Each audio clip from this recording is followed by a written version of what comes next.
Well, hello all. How you doing? Hope you're having a great week. I know I have. Ryan, how you been? I've had a good week. Yeah. A little under the weather at the moment, but we move through it. Yeah, I went through that as well. Still hanging around, but that's all right. A change of seasons. We're getting our downloads. It's time to rest. Our upgrades. That's it.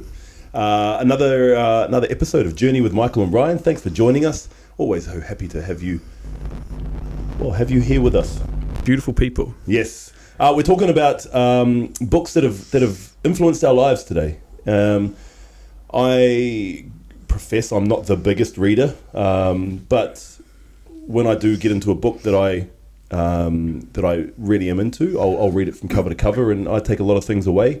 And I used to listen to a lot of audiobooks, but that kind of been replaced with podcasts and things like that. That's kind of how I like to get my information and other people's points of view of the world. But a good book you can take a lot away from. Definitely. And I've never been one to listen to audiobooks. I've actually never listened to an audiobook in my life.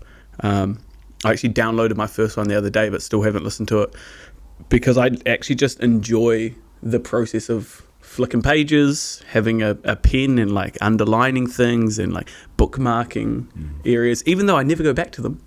It's just like part of my process of taking on information.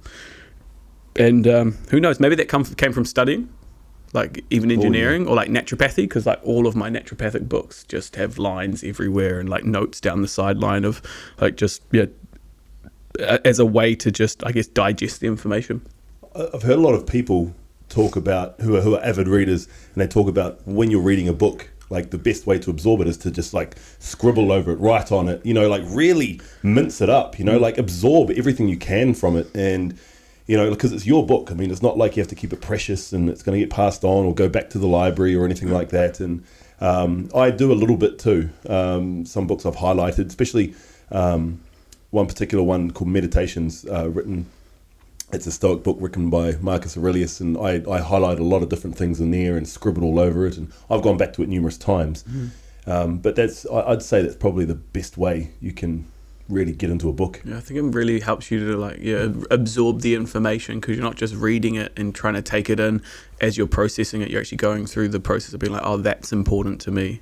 Like, I'm going to remind myself of that, or I'm going to bookmark this area so that I can go back to it. And just like cognitively, it's just like making that aspect of the book or even just the statement important. Yeah. And I used to read way more books when I was doing more coaching and like looking for information that I could then pass on to others. Like, how can I use this information in a post? How can I utilize this information in a tweet? Something along those lines. Yeah. No, definitely. I have an odd thing. I don't know whether it's odd or not, but everything about you is odd. Yeah, it's okay. I own it, definitely. But if I get into a book and by the third chapter I'm still not into it, I'll put it down. Fair enough. I don't force myself to go through it. Yep. Because A, I won't really enjoy it. Yep. It'll take me a whole year to get through it. Yep. And B, if it's not aligning with me, I don't see any point in trying to stuff something into my brain just because, it's been recommended. And one particular book stands out for me that I tried this, and it was one that everyone loves. It's called The Subtle Art of Not Giving a Fuck. I got into it in the third chapter, and I was just like, this is not me. It's because you already don't give a fuck. You're like, fuck it. Why do I need to learn from this guy? Yeah. I'm not going to have this. I give so little fucks that I'm not going to care about this guy's trying to tell me not to give a fuck. Yeah. That's the ultimate fucks not given. He would actually be pleased if everyone bought the book and no one read it. Yeah, exactly. Yeah. Yeah, I got into the third chapter. I'm like, I don't align with the way it's being written. And it was all good. I'm not saying it's a bad book. Like he sold millions of copies. He's a very successful writer. Yeah. And it just speaks to people with where they're at. Correct. You could read it, and like that's the beauty of books. It's like you'll take on the information you need for where you're at. And so it's like, for me, there has been certain books that I have gone back to and read a second or third time, and you just notice you take in different parts, or you read things differently because you're reading from a different perspective, or you're like trying to search for a certain form of information or a different point or a different way of viewing things. And like as you grow, the way in which you view the world grows, so the way in which you read grows as well. Yeah. Do you read a lot of fiction?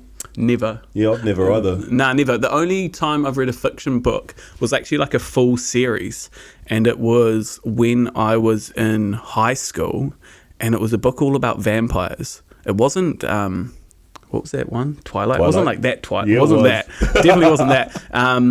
But they actually ended up making a movie series of it, and it had John C. Reilly in it. Oh yeah. And it was this real paradoxical book of this vampire, of like a boy who essentially becomes a vampire, and then it like goes through all of this journey, and he eventually ends up like turning into this aspect of himself, or his soul was actually a person that was supporting him, and like throughout a few of the books. Cool. It's like really, really cool actually. Can't remember the name of it. Great book.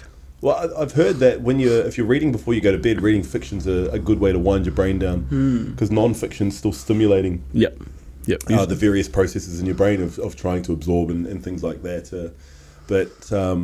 Yeah, I mean, I when I went through the 75 Hard, obviously you got to read every day. That was really, really nice, and went through a few books there. But the very first book, the actual very first book that I read outside of school was Fear and Loathing in Las Vegas. Oh yeah. Yeah. One of my really all-time favorite movies. It explains a lot about you. Yeah, and I mean, I dressed as Raoul Duke for my 21st. You know, I had the floral shirt on, I had the cigarette holder, and had the bucket hat with the yellow glasses. You know, to go through. But yeah, that was the very first book that I read outside school. That was many millennia ago now, but that was an amazing book. It was great, and because I was really entrenched into it, I really enjoyed reading it. And then fast forward, many years later, the first, what would you say, self-help book or anything like that was The 4-Hour Workweek by Tim Ferriss.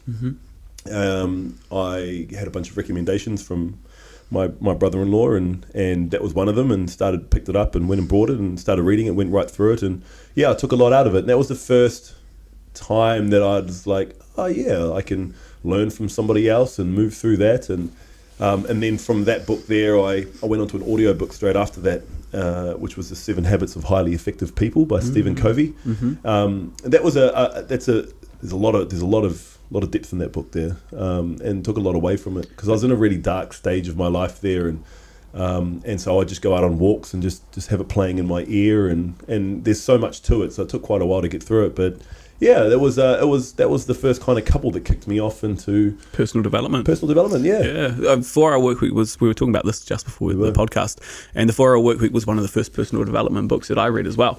And I had never even heard of Tim Ferriss before, but I was just looking for books in the library, and that was one that just like stood out to me. And it's dope because it's just, I guess that's where the seeds of entrepreneurship were probably planted. Or like even knowing at an age when I was 19, I was always looking for how can I do things differently? Yeah. How can I get a little bit of an edge? How can I get, at that time I was an engineer. It's like, how can I get out of this and actually find a way to like utilize my own skills? It'd be interesting to read that book now. Yeah, it would. Because there's probably a lot we could implement into beta. Yeah, one of the things that stands out in that book was actually just the deconditioning of you go to work to then retire at the end of your life. And what really stood out for me was, no, you have many retirements throughout your life to actually enjoy, It's perfectly for the manifesto. Yeah, it works perfectly. I mean, but that's why things stand out, because they align with you, right? And so, yeah, that was the first time I looked at it and thought, that fucking makes sense. Yeah, why do you want to be 65 plus, and not in your prime, and trying to then do all these things around the world, just, create a life where you can then have these, not breaks, I guess, but just create these moments where you can then go off intrepidly and go and discover while you're still fit and virile and young, and for sure, younger than retirement age anyways. But that was kind of like the first story break, I guess, of the conditioning of, all right, you go to school and leave school and get a job and then get married and then buy a house and then work hard, save your money, and maybe do an investment here and there, and when you're old and you've that's done it when all, you enjoy life. That's when you can go and enjoy life. Yeah. And that was the first thing that clicked. I was like, totally. And for a lot of people, that is their paradigm. Like, that's their thought pattern. That's their goal. Yeah. Which is to me, it's just like, fuck, that's so not my goal. No. Never has been, never will be. No. You know, and it's like, there's aspects of it that obviously I want to experience. Like, even owning my own house, it's like, I'm not going to do that until I actually am in the position when I can buy it outright, you know, Correct. or where I'm not leveraging money I don't have. I can actually leverage money from the bank because I know that I'm already making more money in my own business or other ventures, you know, so I'm not going to be at the fucking... Well, this is where you and me align, man. Like, we understand the effectiveness and efficiency of investing in yourself. Totally. And so investing in yourself, investing in your own business, you see the cumulative payoffs. It's like if you invest everything into a house, and I've been in real estate for 6-7 years now, you know, like, and I see these first home buyers and they're putting everything into it and they've got a noose around their neck. They can't really do anything, you know, outside of paying their mortgage and going to work and doing all the, you know, whatever they need to do. I mean, if that's your happiness, great. That's fine. I'm not taking it away from you. It's not my happiness. It's a stable investment if you have no other means to invest. Yeah. Because you got to think about it as well. It's like a lot of people right now, as the interest rate's gone from 2.5 to 8.5, they're having to find an extra $25,000 a year. It's huge. Imagine trying to find $25,000. Man, I'm talking to some people, their mortgage has gone from like $600 a week to like $1,600 a week. That's another $1,000. It's crazy. Whoa. So that's more than what most people would earn. I know. And if you're in a waged employee role, where can, you know, you're going to have to start searching outside of that to find these, you know, to make up for it. Or to not lose what you've been investing in for maybe Correct. 10, 15 years. Right. And so the wheel keeps turning, right? Wheel They got to keeps go and turning. sell and this. So, but yeah, so that was my first personal development book. And that was one of the real things that stand out to me, even, you know, 15 years later, about just seeing the conditioning and being like, oh yeah, that's great. And then the 7 Habits of Highly Effective People, Stephen Covey. You know, I was creating a fitness business mentor company at the time, where I was business coaching personal trainers and bringing them through the development of that. And I actually took some of his 7 habits and actually put them into my training, you know, like sharpening the saw and, you know, seek first to understand, then to be understood. You know, like those are still some of the main value points of my life. Like, you know, I don't hit them all the time, you know, as we all are infallible, but yeah, that's I think that's still very prevalent. Like when you're talking to someone, like seek first to understand, then to be understood. Most people are trying to force their way to be understood without understanding, and that to me that's empathy. You know, like you're getting better at that. So again, you know, many years later, there's still some of these same principles that stand out, and this is the power of a book. You know, power of an author and somebody who's very good at being able to articulate their own reasoning of reality into words. You can learn so much from it, and just like you said, you can get a lot more, or I personally as well get a lot more from reading it with my eyes, and it's a whole different thing than listening to it. Totally. If I'm listening to it, I'm always doing something else. I'm like driving or walking or, you know, at the gym. I'm not actually in the mode to actually download information. It's just noise in the background. There'll be little things that like land here and there, but not as deep as if I'm reading it. So you're not waking up at 4 a.m. and doing a book on double speed to No. 4:20 in the morning. Definitely. How you're a loser. This is about optimization, Mike. Exactly. It's about optimization. So those are the first couple of books that really kind of like set me off. Yeah, but it's interesting to reflect on. My first book outside school was a fiction book, actually. Yeah, interesting. Yeah, the first book, as I said, like that was 4 Hour Workweek. That was one that I read, and then I actually got a few more of his books. I got the 4 Hour Chef. Yep. Which is just like learning how to do lots of different things in the period of 4 hours. And I just sort of skimmed and read through things that were important in that book. I didn't digest everything because I'd guess that's more what that book's actually for. And then I suppose when it comes into, I guess, my own personal journey, one of the first books I read that really had a very prevalent impact on my life and really made me question what I was doing and how I was living was The Alchemist. Nice. So The Alchemist is it's a fable. It's actually sitting on the shelf there. There it is. Right here. That was the first copy, my friend. That was the book that changed my life, right there. Beautiful. And it's a beautiful book. It's a fable and a story of a shepherd, and essentially it just shows you his own personal legend or his own personal journey, and really understanding that, like, a lot of the gold and a lot of the things we look for in life, we always aim to look for them in the next thing.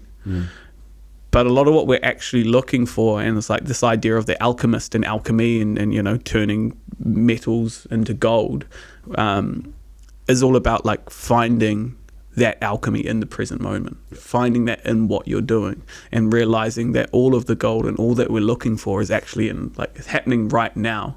It really is our perspective of it. And it sort of goes through his journey and his development from a shepherd into like selling gold and jewelry to going on this journey by himself in the desert to find the alchemist. And then it actually just really goes back in that journey. The thing that brought him the most joy in life was actually just being a shepherd, like the simplicity of it. You know, every time he looked for more, things got more complicated. Things got like moved further away from it, what he was actually wanting. And the beauty of it is, like, throughout the story, he thrived in many situations and everything that he did.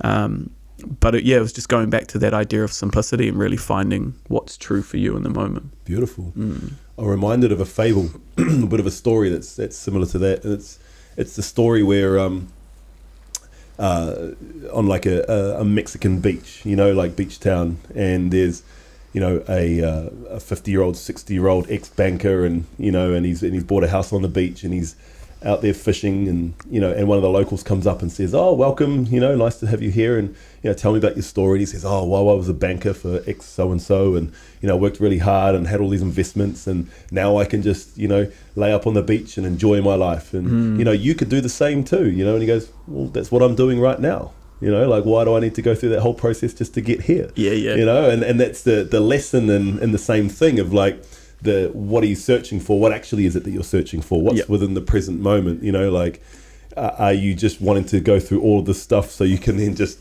go and do something that you can do for free? You know, or Totally. you know, what's the concept of the ego self of wanting to have and strive for more? And you know, I'm not taking striving away, but it's a very similar fable. Desire to be something. Yeah. You know, it gets a lot of people trapped in a lot of different ways. You know, because even in personal development, you find it, and like, this is a trap that I got caught in for many years, because it went through this period, especially when I was studying naturopathy and working as a coach, where I was constantly looking for more information, looking for new ideas, looking at fresh ways of looking at things.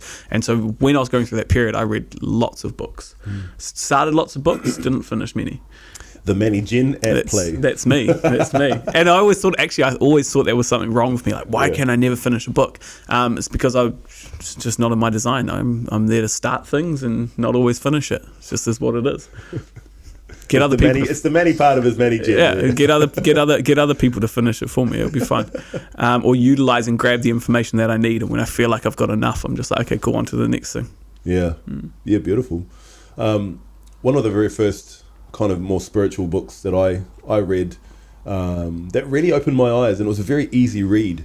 I was with a partner at the time. This is quite a few years ago now, and she was very well read, and, you know, she'd gone down the path a lot earlier than I have. Anyways, and she gave me a book to go and read. It was called The Untethered Soul by Michael Singer. And one of those books, I was like, oh, perfect, thank you. And it sat on my shelf for a month or two, and then I was like, okay, I'll get into this. And as soon as I got into it, I was just like, boom, hooked. I was like, wow, yeah, really, really well, really well read and really well written.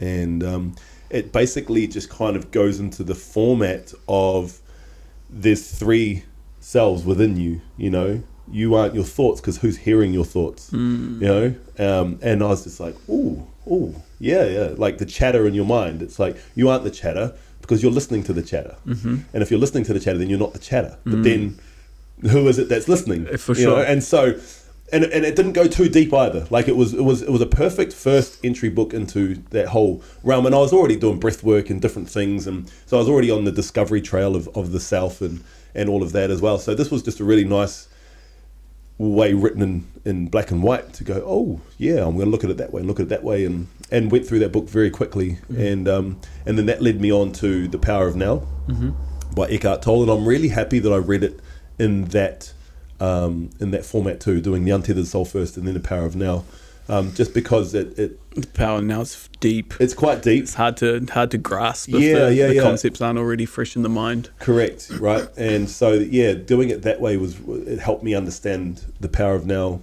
a lot more, I would say. Took a lot more away from The Untethered Soul than I did The Power of Now. The Power of Now is a beautiful, amazing book, and Eckhart Tolle is a very unreal human, you know. However, when I reflect on books, and I've gone back to it a couple of times, it's kind of one of those books where you can just kind of like open it up and read a chapter and gives you a nice little reminder, give you an insight into where you're at right now. However, it's interesting reflecting on now with someone like that who's such a spiritual pillar in the world, but for me, this feels like a slight disconnection between the writings and the writer. Like it's like, do as I say, here's my teachings, but not necessarily as I'm influencing it within myself. You know, like it's kind of like, here's a guide. It's like when you've got an IKEA piece of furniture, it's like here's the instructions, right? But you've got to go and do it. Yeah. So that was good. I mean, like it was fine, and I took a lot away. Part in there I really took away was really a lot about the victim self, and he goes really quite deep into that as well. And I got a lot better grasp on that, and kind of more into like victimhood and how it was, and all of that. So, and then there's a bite-sized version of it too. I forget what it's called. It's called The Power of Now, but it's like a smaller version. It's kind of more of like you can just turn to a page when you open it. So I actually read that as well, and that was just a nice little bite-sized piece of the book as well. So yeah, into kind of more spiritual looking lens books. Those were the first two that kind of got me in, and highly recommend them. Yeah, in that order as well. Yeah, totally. Yeah, and it's I don't know. There's so many different. I mean, there's so many books out there. So many different authors. There's so many different like journeys that people can go on. And like some books may be relevant for some people, some may just completely miss the mark, right? And that's the beauty of our own personal journey, and like where we're at. It's like another book that deeply resonated with me is it's called Autobiography of a Yogi, and so it goes into something called Kriya Yoga. And so Kriya Yoga is just one of the 7 forms of yoga, and it just talks about the story of like Babaji. And so Babaji is a spiritual guru in India. They say he's about 700 years old. They call him the immortal man, and he's someone that can incarnate into different bodies at different times, whenever. And so at the moment he's in like a 35-year-old's body, living in the hills in India. And it just really showed me about like the magic, and really taught me about mysticism. And I was reading it as I was traveling through India, so it made it even more apparent. But yeah, just as I was reading that, I'd had my first breathwork experience. I was starting to go like deeper into meditation practices through like Vipassana, and like really going like quite deep into spirituality, especially when I came back from India. Because it's like, man, if you're on the path at all, like going and traveling through India and just seeing just like the disparity of how a place can be, and there's nowhere you could even compare it to in New Zealand, like not even a little bit. And to be in that energy, having yoga teachers there, having gurus there. Like I was working with a Swami for a month when I was over there as well, so it like really entrenched me into like Eastern philosophy. Nice. And actually got me into actually becoming a naturopath, because I learned about Ayurveda, I learned about like plant medicine, learning about all the different herbs, learning about the mind-body connection, and yeah, it was just one of those books that just fit perfectly in my life at the time. Beautiful.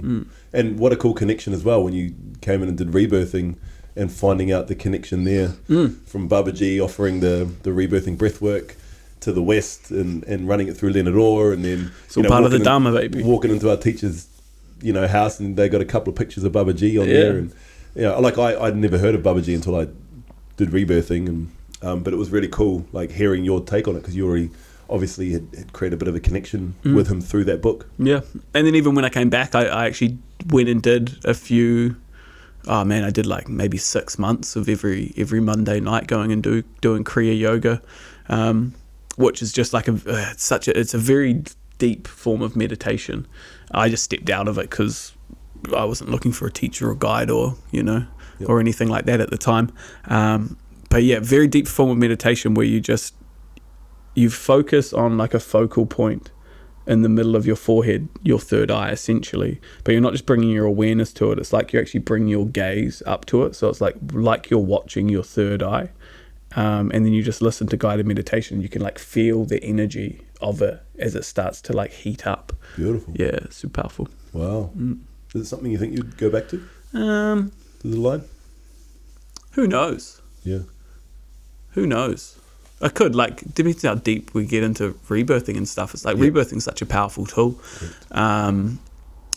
But even in the last couple of months, I've actually been called back into like sitting in longer forms of meditation. So every Wednesday morning, I'll sit in a half an hour meditation, and it's dope because it's like it's been a long time since I've had like a real consistent like just meditation practice for really long times, and it's cool because I can actually just drop in and sit for half an hour and not be too disrupted with the mind, which is cool. Beautiful. And again, just bringing it back, that's the power of what a book can bring, right? Like, it's one book. I mean, you were obviously in India and doing that, but the book really, touched you in a way because of the information, the alignment for it. So when you did come back, you were seeking out something from the feeling that book gave you. Yeah, totally. And I suppose it actually brought it more into a reality, because as they were telling the stories of Baba Ji, like I was sitting on the River Ganga, like just reading the book. Nice. And that's where they were talking about all these stories and things. So it's like I was really immersing myself in the energy of the book as I was reading it. Imagine going back, you and I going back to India, or going to India and you going back to India. Yeah, you do. Together and doing a journey through there, but like with rebirthing breathwork as well, and seeking it out through kind of more Indian lineages through Baba Ji. Sure. That would be. Oof. It would be quite fun. Yeah. Or we could go back and see my Swami. Yeah. Because he was the one that attuned me to Reiki. He was the one that gave me my first like breathwork experience. So it would be dope. And every now and then I check in with him. Yeah. Where I'm just like, I've still got a picture of him in my drawer actually. Beautiful. What an experience. I love hearing about your Indian tales. Sounds like such a cool journey. Yeah, it was cool. Wouldn't be here if it wasn't for it.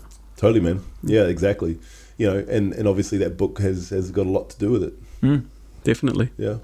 Yeah, it's beautiful. Oh, nice, man. What else have you been reading? What else have you read?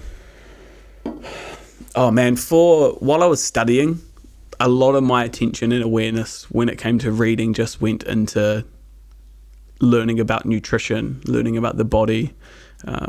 Reference books. Yeah, reference books, and then just like other books on nutrition where it's just like looking at disease prevention, looking at like liver function and liver detoxification and all these different protocols that you could go into. So I was like, for that 3-year period, I was just forcing so much information into my mind, which was dope. So I didn't really read any personal development books for those 3 years. It was just about understanding nutrition, understanding the body. I used to read obviously like psychology books as well, but I was still looking at it from like that practitioner perspective, where it's not about like trying to heal me, but it's actually about how can I utilize this information to support other people.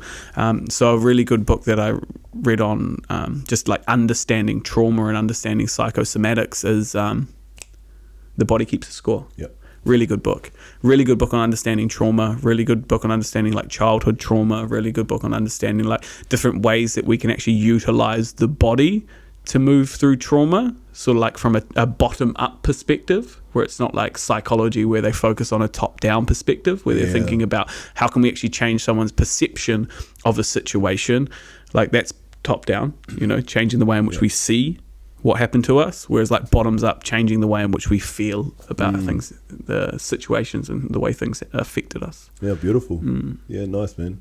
And that's why you're the wizard when we're doing our coaching programs, and you got the knowledge. Science. I love it. And I learned so much from you, man. It's so good. I mean, my nutrition is basic, because it's. I mean, I did a nutrition cert while I was doing my personal training years ago, but still nothing on the depth that you've got. Mine was more about how to put mass on. yeah. It was how to shred, bro. How do I get as many calories in as possible? Exactly, for sure. Yeah. And there's the amount of fucking books that I read over that time was absolutely ridiculous. Do you reckon it burned you out from reading for a while? Totally. Yeah. When I was finished, I was burnt out, but it was like 80% of the people in our class were, because it's like it's fucking full on. Yeah. Like it's really, really full on. The amount of information you need to know. Like in the last year, you had to do 4 practicums. So like 4 different people that we had to guide through, just like help supporting them. And for each one of them, we had to write 20,000 words. Yeah, wow. So it's like 80,000 words written. Yeah. And it's all referenced.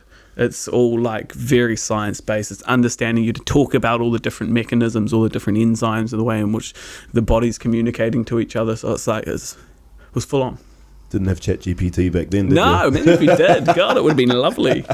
Could have got the kind of spell check for me. Oh, yeah, exactly. Oh, man.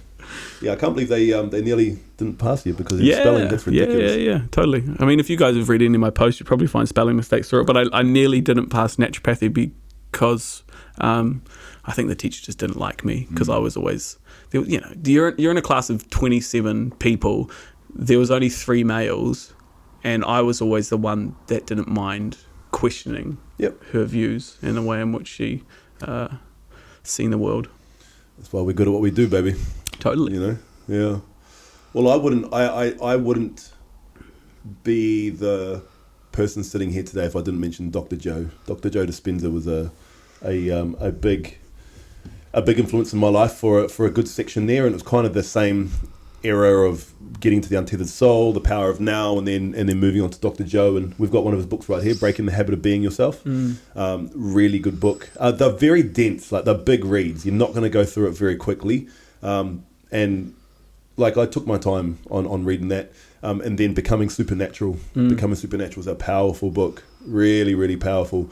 The beautiful thing about Dr. Joe Dispenza is it's science-based as well as quantum-based. Like he's such a pioneer, and his story is just amazing. Like in the 1980s, he broke his back.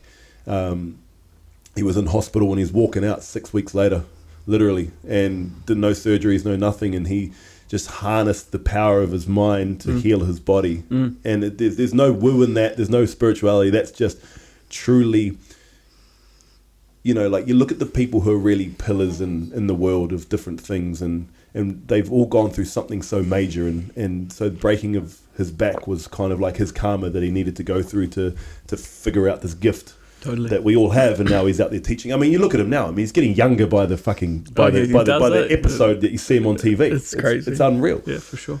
So those 2 books, huge influence in my life, and even his meditations at that time. I mean, I haven't done them in a long time, but they really opened me up to visualizing my future self, and reading those books at the same time were really imperative of that. And yeah, I've got lots of gratitude for his work and his readings and his writings. And yeah, I mean, if you're on some sort of level and you really want to understand the meta and subjective and objective at the same time, he's going to be your go-to guy for that. Totally. And the best thing is, it's like everything is backed up with science. Everything. And especially in a world, especially in a Western world, I should say, like a lot of the practices he utilizes and uses are Eastern philosophy, but he's just found a way to capture the West and then back it up by science. Yeah. Which is important. Oh, I mean, you and I will go to some of his events at some point soon in the next. Well, he can actually explain the point of spontaneous healing. Correct. Like he's got it down to an art. Yeah. Where he's just like guiding people through these different things, and he knows that over a weekend there's going to be at least a certain percentage of people that are going to spontaneously heal. Yeah.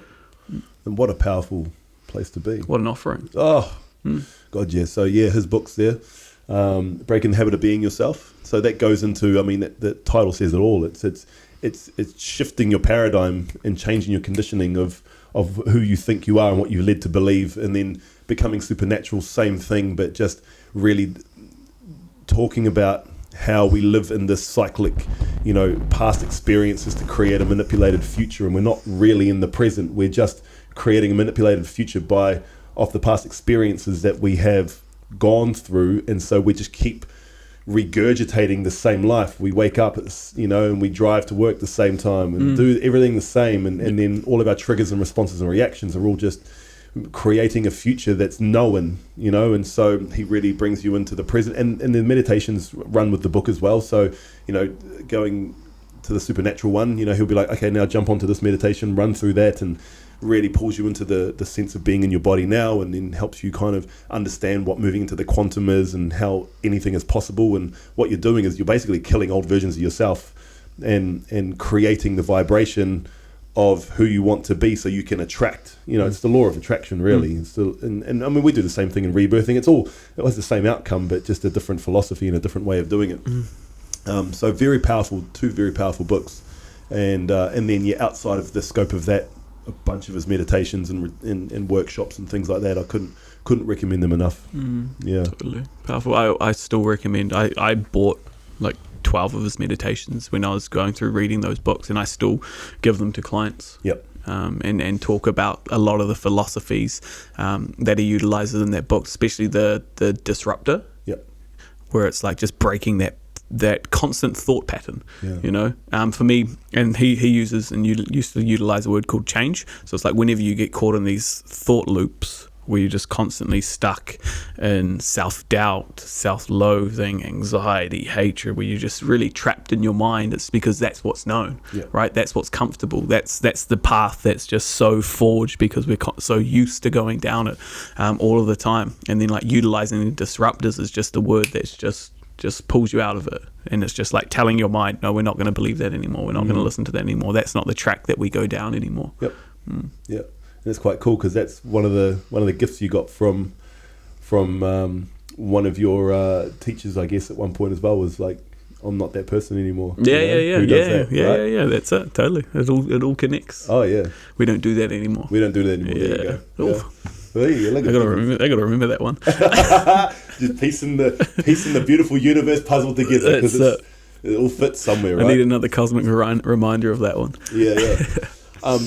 I guess my first breathwork book, like true breathwork book, and I'm guessing it'll be yours too, would be Just Breathe by Dan Brule.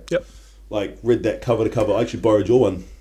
And I mean, the beta breath got born from that book. Totally. And like I remember, like, because he goes, I think he's 17 or 18 different breaths. I think it's something like that. So he goes through. So what it is, it's from start to finish.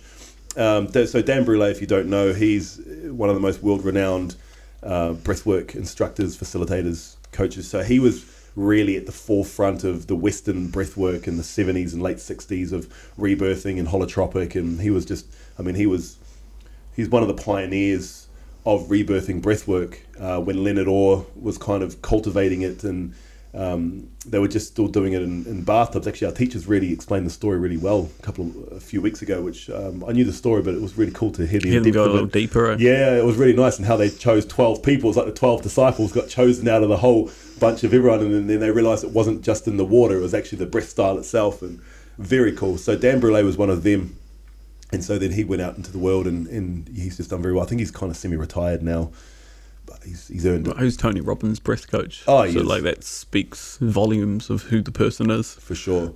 And so the book that he wrote called Just Breathe, it's one of the original breathwork books. He goes through however many styles there are, from kind of least intrusive, really nice connective breathing. Sort of connects it like body, mind, spirit. Yeah.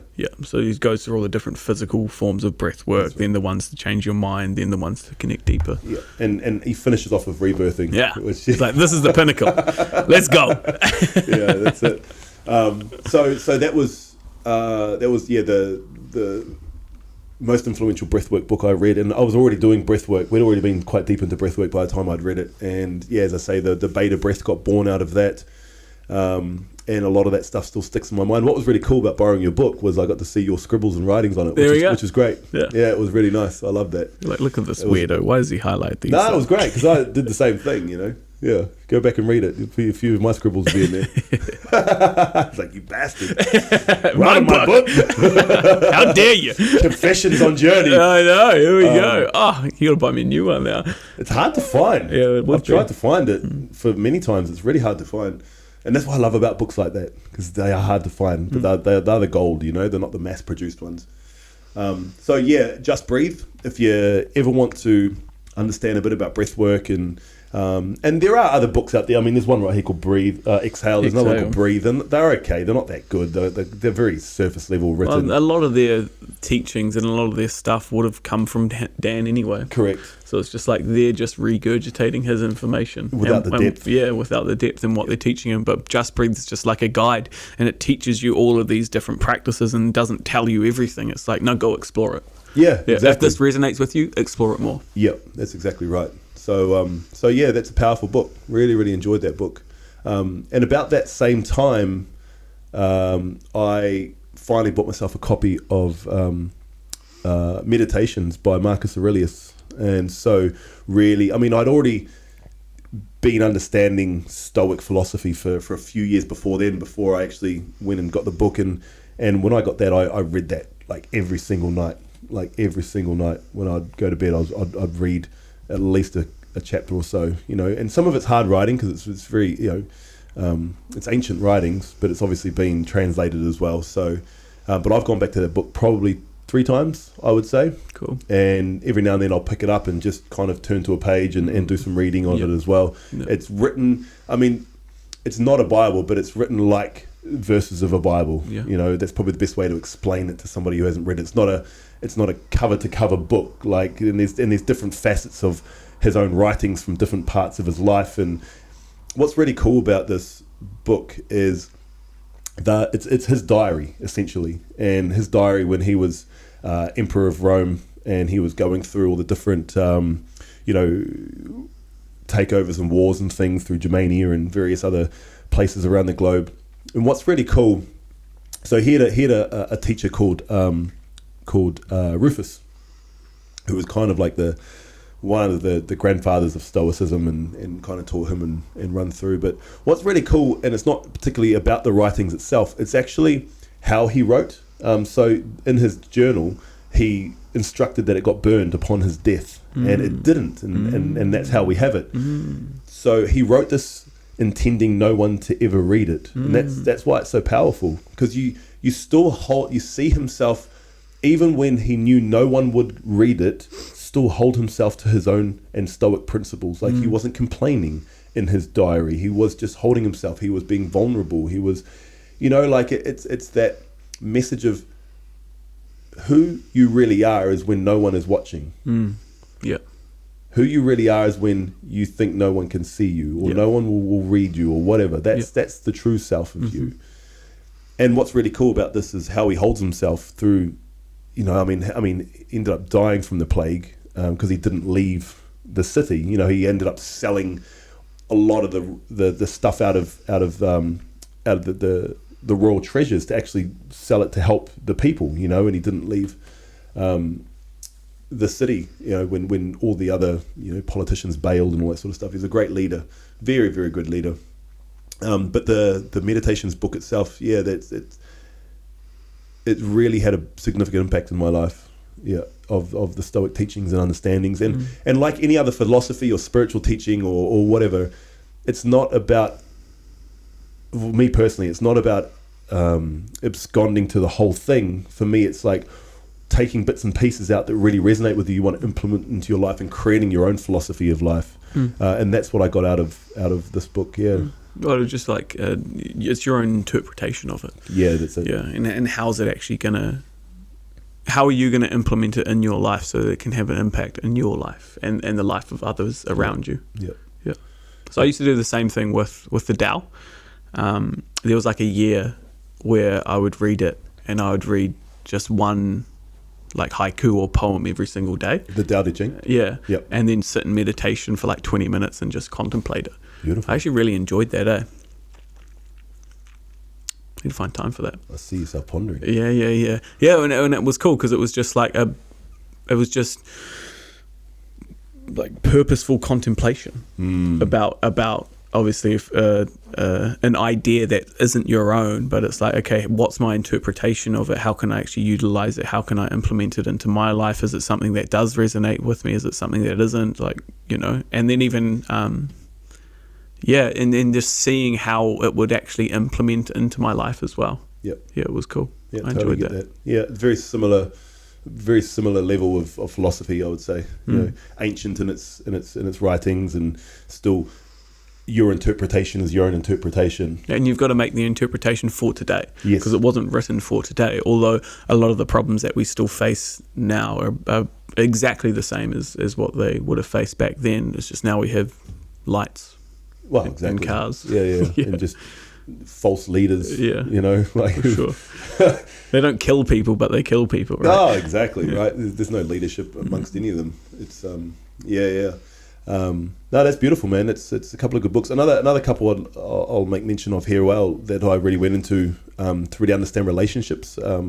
There's one called Wired for Love, and another one called Getting the Love That You Want, and really amazing, deep books that really give you great insight into the understandings of your attachment styles, and really how to, you know, create a couple bubble, how to really serve the relationship first, but then really understanding what actually relating is with a partner, and how they're basically they're reparenting each other, and how your unmet needs are going to come out, and how you can serve that and go through it. Very, very powerful couple of books, and I couldn't recommend them enough. If you're in a relationship, you want to be in one, you're out of one, it doesn't matter. You can read them on your own. There's some tasks and tools and things there you can do as well that will really help give you an understanding of who you are in a relationship, and how you can be better in one, and all of the growth that comes from it. And you know, I found myself really diving into that outside of you know, a past relationship over a year ago now, that I was like, I don't want to be blindsided by myself again, so I want to learn how to do it, because I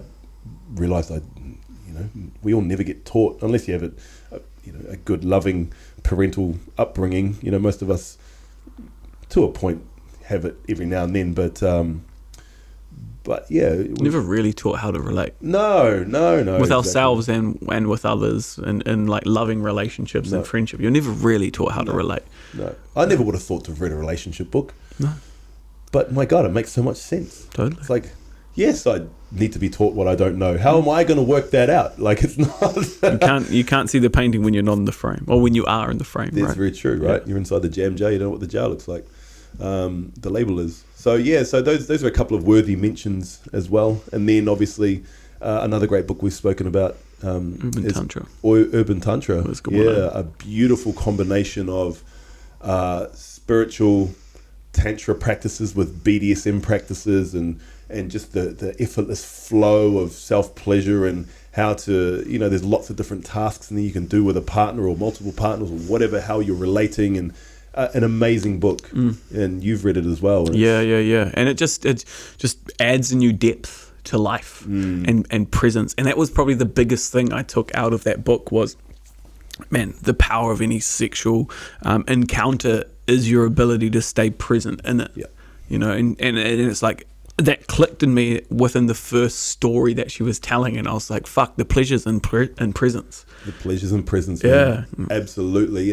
And when I was playing in that dom sub realm, it issued me the responsibility of being even more present to my partner, because of the pain pleasure polarity you're playing in, and you've got to like watch every breath, watch their skin, you know, like. And it was just from that one story she talked about being in that restaurant, and I was just like, same one, I fucking get it. Hey.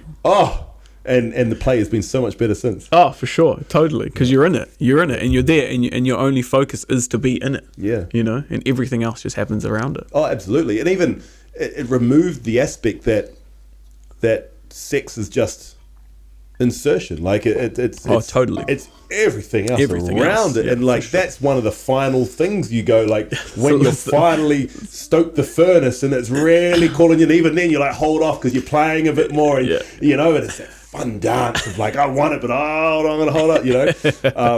So yeah, Urban Tantra, couldn't recommend that enough. An amazing book, very well written. And what's cool is, I think you and I both picked it out. She's obviously done a bit of rebirthing as well, because some of the breath work in there, and she actually says the word rebirthing. Yeah. And we're like, we get you. We get you. That's why there's a connection instantly. We're like, oh yeah, okay.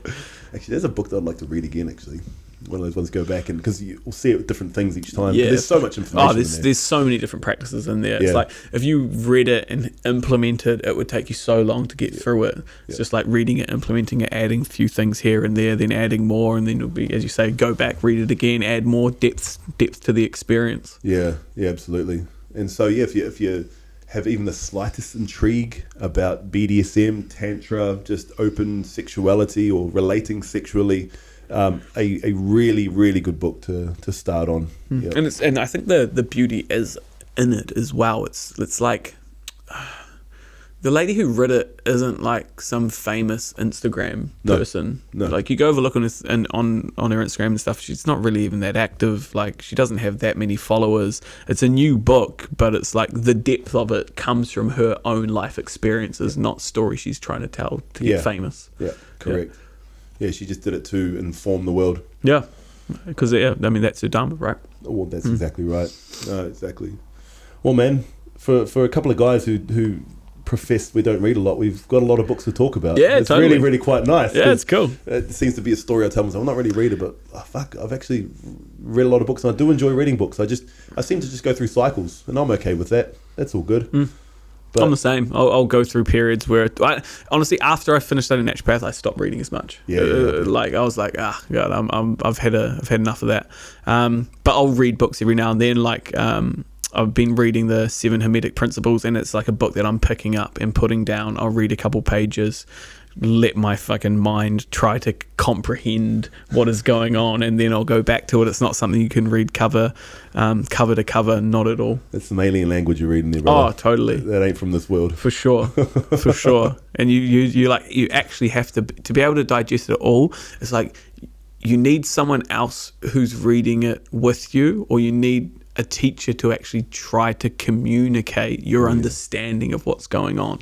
Yeah. Like, me trying to read it and come to terms with it, I'm like, I get it, but I don't know if I get it. Yeah.